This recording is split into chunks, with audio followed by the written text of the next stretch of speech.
بسم اللہ الرحمن الرحیم الحمد للہ علی احسانہ والشکر لہ علی توفیقہ وامتنانہ والصلاة والسلام علی من ارسلہ اللہ بالہدى ودین الحق الداعی الی رضوانہ۔ معزز خواتین و حضرات، خواتین کے ساتھ جو مسائل منسلک ہیں ان میں سے آج 3 پر ہم بات کریں گے، کیونکہ ان تینوں کے حوالے سے کثرت کے ساتھ سوالات آتے ہیں: حیض، نفاس اور استحاضہ۔ کوشش کریں گے کہ ان تمام مسائل پر، ان تینوں موضوعات پر اگر مکمل نہیں تو کافی حد تک بات ضرور ہو جائے۔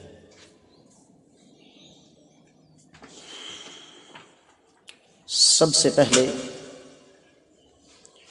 تو ہم بات کرتے ہیں اللہ کے فضل و کرم سے حیض کی۔ حیض کا لغوی معنی کسی چیز کا بہاؤ، اور شرعی اصطلاح میں ایسا خون جو عورت کے رحم سے عادت کے مطابق بلوغت کے بعد آتا ہے۔ دوسرے لفظوں میں یہ ایک فطری خون ہوتا ہے، اس کا سبب کوئی بیماری، کوئی زخم، اسقاط حمل یا ولادت وغیرہ کوئی نہیں ہوتا، اور یہ رب کائنات نے واضح طور پر قرآن میں فرما دیا: یسألونک عن المحیض قل هو اذی فاعتزلوا النساء فی المحیض۔ یہ اللہ تعالیٰ کی طرف سے ہے، اور حیض کا آنا دراصل عورت کے بالغ ہونے کی علامت ہے۔ اور اس حوالے سے یہ بات بھی ذہن میں رکھنے والی ہے کہ حیض کا جو خون ہوتا ہے وہ عام خون سے مختلف ہوتا ہے۔ اس کا رنگ گاڑھا ہوتا ہے، جس کو ہماری زیادہ پڑھی لکھی زبان میں میرون کہتے ہیں۔ عام خون کے نسبت اس کا رنگ گاڑھا ہوتا ہے، سیاہی مائل ہوتا ہے۔ اور دوسری چیز یہ ہے کہ پھر کچھ خواتین کو جب یہ خون آتا ہے تو اس سے بو بھی آتی ہے، لیکن یہ سب کے لیے نہیں ہے۔ تیسری چیز یہ ہے کہ حیض کے دوران عورت کی ایک مخصوص کیفیت ہوتی ہے۔ کیفیت سے مراد یہ ہے کہ جسم کچا، کمر میں درد، اور جس طرح عام حالات میں خون کے دباؤ کا حلقہ، جس کو کہنا لو بلڈ پریشر، کمزوری محسوس ہونا، اس کے ساتھ ساتھ جدید سائنس یہ ثابت کرتی ہے کہ حیض کے دوران عورت کی ذہنی کیفیت میں بھی نمایاں تبدیلیاں آتی ہیں۔ طبیعت کی خرابی کے پیش نظر اس کے اندر چڑچڑاپن آتا ہے، قوت فیصلہ میں کمی آتی ہے۔ بعض خواتین اس کا اظہار کر دیتی ہیں اور بعض اس کا نہیں کرتی۔ حیض کا آغاز کب ہوتا ہے؟ اس کا تعلق ہر عورت کے مزاج، خاندانی پس منظر، علاقے اور خوراک کے ساتھ، اور اس کے ساتھ ساتھ ماحول کے ساتھ بھی ہوتا ہے۔ ہم یہاں پاکستان میں بیٹھے ہیں، یہاں پر ہماری بچیاں اگر گندگی سے بچی رہیں، گندگی سے مراد انٹرنیٹ کی گندگی ہے، گھر کے ماحول کے اندر موجود گندگی ہے، پھر اسی طریقے سے میڈیا کی پھیلائی ہوئی گندگی ہے، اس کے ساتھ ساتھ انتہائی غلط خوراک کی گندگی ہے، اگر اس سے بچی رہیں تو ہمارے خاص طور پر پنجاب میں یہ ممکن ہی نہیں کہ بچی 12-13 سال سے پہلے بالغ ہو جائے، لیکن اہل علم یہ کہتے ہیں کہ 5 سال کے بعد بچی کسی وقت بھی بالغ ہو سکتی ہے۔ پھر اسی طریقے سے ایک اور مسئلہ آ جاتا ہے کہ حیض کی کم از کم مدت کتنی ہے، زیادہ سے زیادہ کتنی ہے۔ اس حوالے سے بھی اہل علم نے واضح طور پر بتا دیا کہ نہ اس کی کم از کم کوئی مدت ہے اور نہ ہی زیادہ سے زیادہ۔ ہاں، زمینی حقائق یہ بتاتے ہیں کہ 15 دن سے زیادہ حیض نہیں ہوا کرتا۔ کیا حاملہ عورت کو حیض آ سکتا ہے؟ بالکل نہیں۔ حیض کا آنا، حیض کا رک جانا، بلکہ حمل ہوتا ہی تب ہے جب حیض رک جاتا ہے۔ اگلی بات یہ ہے کہ طہر کا پتہ کب چلے گا؟ طہر سے مراد یہ ہے کہ ایک عورت حیض سے پاک کب ہوگی۔ جب خون کی جگہ پر پیلا یا سفید رنگ کا مواد خارج ہونا شروع ہو جائے تو یہ اس بات کی علامت ہے کہ عورت کا حیض جو ہے وہ رک رہا ہے۔ یہاں پر کچھ اور باتیں بھی ذہن میں رکھنی ہیں کہ عام طور پر تقریباً ہر عورت کا حیض کا دورانیہ طے شدہ ہوتا ہے، بعض کو 3 دن، بعض کو 5 دن، بعد کو 7 دن، بعد کو 4 دن، 6 دن بھی ہوتا ہے۔ لیکن اگر حیض کی مدت میں کمی بیشی ہو جائے تو اس کی 2 بڑی وجہ ہوں گی، ایک تو فطری، دوسرا ہماری انتہائی غلط خوراک۔ لیکن یہ بات طے شدہ ہے کہ جب عورت کو خون آنا شروع ہو جائے اور اس کا رنگ حید والا ہو، عورت کی جسمانی کیفیت حید والی ہو، تو وہ حید ہی ہے۔ اب یہاں پر ایک سوال آ جاتا ہے کہ خواتین کا حید خراب کیوں ہوتا ہے؟ اس کی سب سے بڑی وجہ ہماری غلط خوراک ہے، اور میں یہاں اس مناسبت سے مختلف اطباء کے مشورے کے بعد ایک چیز آپ کو سمجھانا چاہتا ہوں کہ اگر آپ یہ چاہتے ہیں کہ ہمارے گھر میں موجود تمام خواتین، چاہے ان کی عمر 5 سال ہے یا 70 سال، اس مسئلے سمیت دیگر تمام مسائل سے بچی رہیں، تو آپ انہیں 2 چیزیں ضرور استعمال کروائیں، خاص طور پر ناشتے میں، کھجور اور گائے کا دودھ، اور جہاں تک ہو سکے بادی چیزوں سے بچائیں، ٹھنڈی چیزوں سے بچائیں، بازاری چیزوں سے ان کو بچا کر رکھیں۔ بالکل اسی طریقے سے اگر حید سے پہلے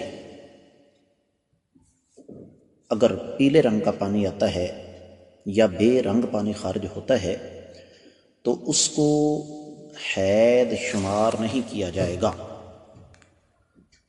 اس لیے کہ صحیح حدیث میں آتا ہے، سیدہ عائشہ رضی اللہ تعالی عنہا ارشاد فرماتی ہیں کہ یہ جو پیلے رنگ کا پانی آتا تھا ہم اس کو حید شمار نہیں کرتی تھیں۔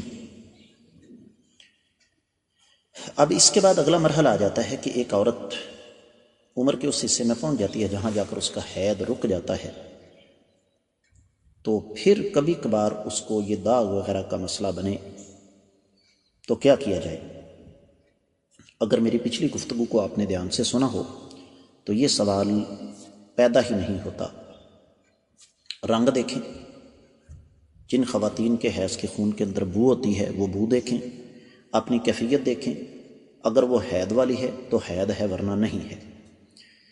بالکل اسی طریقے سے حید گزر گیا، عورت کو بعد میں کہیں کوئی داغ لگا کو تھوڑا بہت خون نکلا، اس کو حید شمار نہیں کیا جائے گا۔ اور کیوں نہیں کیا جائے گا؟ اس لیے کہ یہ حید ہے ہی نہیں، حیض تو گزر چکا ہے۔ اس کے بعد کئی قسم کی وجوہات ہو سکتی ہیں خون کے آنے کی۔ اسی طریقے سے یہاں پر ایک اور چیز آ جاتی ہے، اور وہ یہ کہ ہم حید کے دوران کیا کچھ کر سکتے ہیں اور کیا کچھ نہیں کر سکتے۔ تو توجہ کے ساتھ سماعت فرمائیے گا۔ سب سے پہلے تو یہ بات ذہن میں رکھیں کہ یہ ہندوؤں کا عقیدہ ہے کہ عورت دوران حید نجس، ناپاک، پلید، ملیچ ہو جاتی ہے۔ صحیح حدیث میں آتا ہے، اللہ کے رسول صلی اللہ علیہ وآلہ وسلم مسجد میں تشریف فرما تھے، آپ نے اپنا سر اندر کیا، سیدہ عائشہ رضی اللہ تعالیٰ عنہ سے آپ علیہ السلام نے یہ مطالبہ کیا کہ وہ آپ کے سر مبارک کو کنگھی کریں، تو فرمایا اللہ کے رسول صلی اللہ علیہ وسلم میں تو حید کی حالت میں ہوں۔ فرمایا ان حیدتک لیست فی یدک، تمہارا حیض تمہارے ہاتھوں میں نہیں ہے۔ حیض کے دوران میاں بیوی کے تعلقات منع ہیں۔ حیض کے دوران عورت نماز نہیں پڑھ سکتی، روزہ نہیں رکھ سکتی، مسجد حرام، مسجد نبوی سمیت کسی مسجد کے اندر داخل نہیں ہو سکتی، قرآن کو کتابی شکل میں ہاتھ میں پکڑ کر نہیں پڑھ سکتی۔ ہاں زبانی پڑھنا چاہے موبائل کے ذریعے پڑھنا چاہے، ٹیب کے ذریعے پڑھنا چاہے، لیپ ٹاپ کے ذریعے پڑھنا چاہے، ڈیسک ٹاپ کے ذریعے پڑھنا چاہے، اس میں کوئی حرج والی بات نہیں۔ جہاں تک اس بات کا تعلق ہے کہ جی عورت دستانے پہن کر قرآن پکڑ سکتی ہے، اس میں کسی قسم کا کوئی شبہ نہیں کہ بعض لوگوں کی یہ رائے ہے، لیکن حقیقت یہ ہے کہ یہ رائے مرجوح ہے، قابل قبول نہیں ہے۔ اور پھر اس کے ساتھ ساتھ یہاں یہ بات بھی سمجھنے والی ہے کہ جب عورت حیض کی حالت میں قرآن پڑھ سکتی ہے زبانی کلامی، تو پھر اذکار بھی کر سکتی ہے، جیسے صبح و شام کے اذکار ہیں، سونے جاگنے کے اذکار ہیں، گھر میں آنے جانے کے، واش روم میں آنے جانے کے اذکار ہیں، درود شریف ہے، تسبیحات وغیرہ ہیں۔ اسی طرح دوران حیض بعض لوگ یہ سمجھتے ہیں کہ اگر عورت نے پانی کو چھوا تو پانی نجس ہو گیا، بالکل غلط بات ہے۔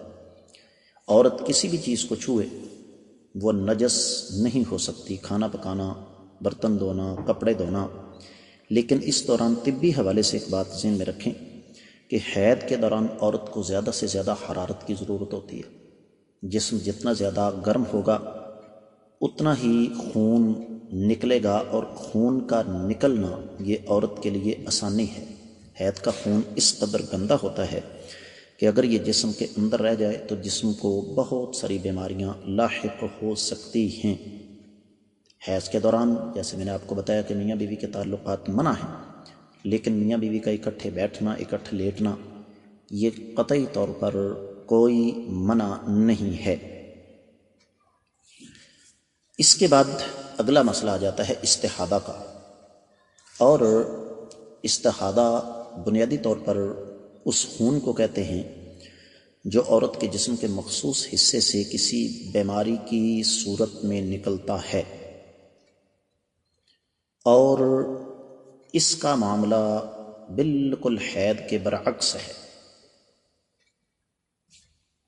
اس کا علاج بھی ممکن ہے، ایسا کوئی مسئلہ نہیں کہ استحاضہ کا علاج نہیں، خوراک کے ذریعے بہترین علاج اس کا ہو سکتا ہے۔ یہاں میں آپ کو بتا دوں کہ 4 باتیں ذہن میں رکھیے۔ حیض کا خون سیاہی مائل، جبکہ استحاضہ کا خون سرخ۔ حیض کا خون گاڑھا ہوتا ہے، سخت، استحاضہ کا خون پتلا ہوتا ہے، اور حیض کا خون بدبودار، جبکہ استحاضہ کے خون میں کوئی بدبو نہیں آتی۔ اور ایک اور بات یاد رکھیں کہ حیض کا خون کبھی جم نہیں سکتا، جبکہ استحاضہ کا خون جم جاتا ہے۔ اب استحاضہ کا مسئلہ جیسے میں نے آپ کی خدمت میں عرض کیا، اس کو کیا کرنا چاہیے؟ کیا نماز، روزہ، شوہر سے تعلقات کی چھٹی ہے؟ بالکل نہیں۔ اس کا بہترین طریقہ ہے کہ استحاضہ والی عورت نیپی، پیڈ، کوئی بھی چیز استعمال کرے اور ہر نماز کے لیے نیا وضو کرے۔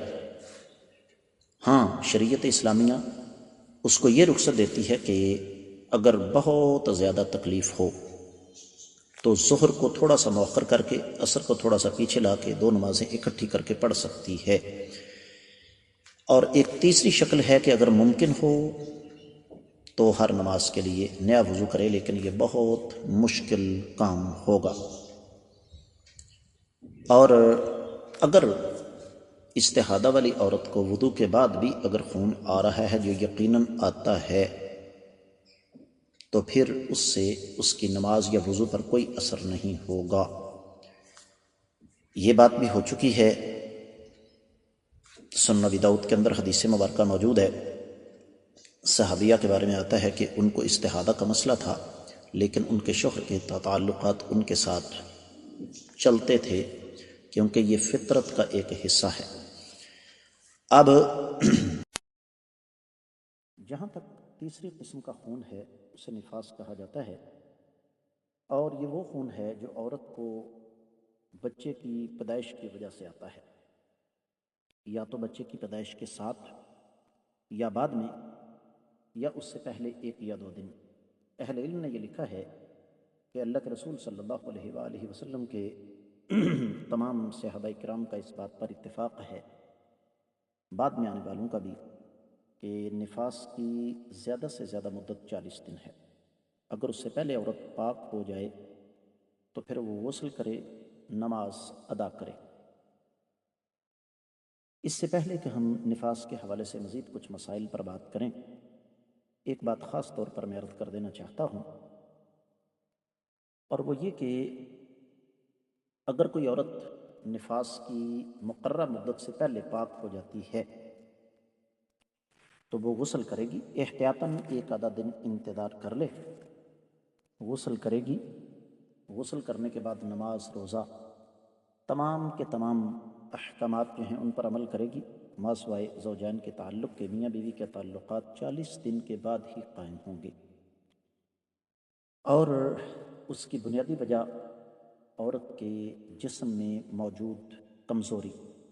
یاد رہے کہ جب کوئی عورت ولادت کے مرحلے سے گزرتی ہے تو وہ موت کی آنکھوں میں آنکھیں ڈال کر بچے کو جنم دیتی ہے، لہذا اہل علم کا یہ کہنا ہے کہ احتیاط کا تقاضا یہ ہے کہ 40 دن سے پہلے زوجین کا تعلق قائم نہیں ہونا چاہیے۔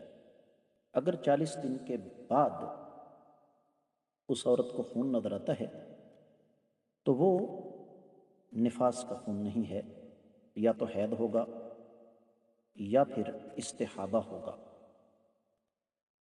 اور یہ بھی یاد رکھیے کہ نفاس اور حید کے احکامات تقریباً برابر ہیں۔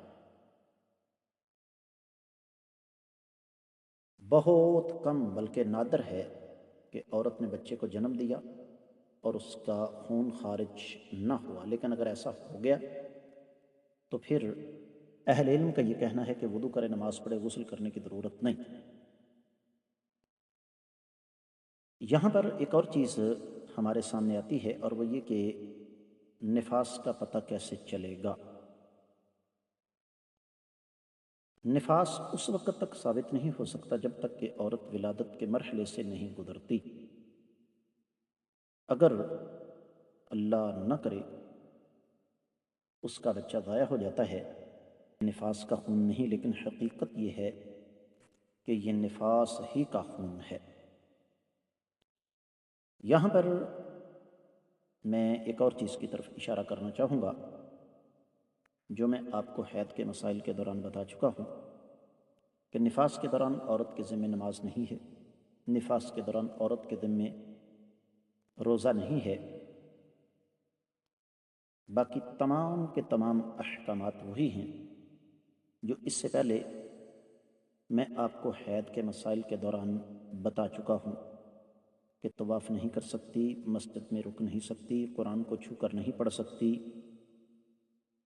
اسی طریقے سے اہل علم کا یہ کہنا ہے کہ نفاس کے دوران طلاق بھی نہیں ہو سکتی، لیکن حقیقت یہ ہے کہ نفاس کے دوران طلاق ہو سکتی ہے۔ اب یہاں پر ایک اور مسئلہ آ جاتا ہے کہ کیا حید اور نفاس کے دوران عورت سے نکاح ہو سکتا ہے؟ نکاح ہو سکتا ہے، لیکن رخصتی یا میاں بیوی کے تعلقات وہ جائز نہیں۔